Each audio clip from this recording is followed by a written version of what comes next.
आज आम्ही गेलो होतो चाकणच्या चक्रेश्वर मंदिरात दर्शनाला। तर मग काय वाटेत किट्टूला भेटली मनीमाऊ, आणि किट्टूची मनीमाऊ तर ही चांगलीच फ्रेंड आहे।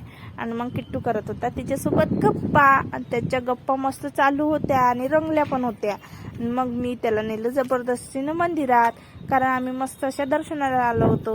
आणि दर्शनाला आम्ही माझ्या पहिले तर किट्टूच आमचा समोर निघाला, कारण दर्शनाची ओढ तर माझ्या आधी त्यालाच होती। आणि मस्त आम्ही आतमध्ये गेलो।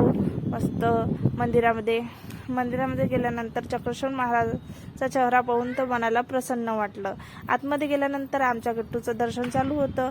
आधीच आमच्या किट्टूनं गणपतीचं दर्शन घेतलं, कारण त्याला माहित आहे सर्व देवांच्या आधी पहिला मान तर गणपतीलाच आहे। आणि नंतर मग आम्ही चक्रेश्वर महाराजांचं दर्शन घेतलं। चक्रेश्वर महाराजांचं दर्शन घेतल्यावर मनाला असं प्रसन्न वाटलं, कारण की मनातल्या सगळ्या भावना व्यक्त तिथंच होतात आणि मन पण मोकळं तिथंच होते। आणि मस्त असं दर्शन घेतल्यानंतर मग काय भस्म तर लावायलाच पाहिजे मंदिरात आल्यावर। आणि असं मस्त आमच्या किट्टूने मस्त मग भस्म लावून घेतला। भस्म लावल्यानंतर मग आम्ही निघालो। आणि आमच्या किट्टूचं असं चालू होती कृती जे करायची ते तर त्याला सांगायलाच नको, जे बघितलं ते तो करतोच। आणि मस्त असं इथे कुंड्या आहे, कुंड्यानंतर छोटंसं गार्डन आहे।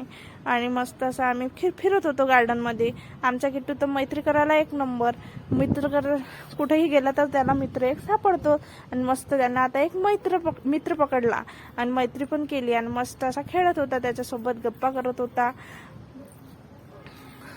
आणि मी बसलेली होती, आणि खेळता खेळता मस्त त्यांचं असं खेळून झालं।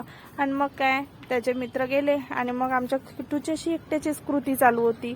मस्त एक पान उचलून आणत होता, आणि मी बसली त्या बाकावर मस्त टाकत होता। असे आमच्या किट्टूचा खेळ चालू होता तोपर्यंत।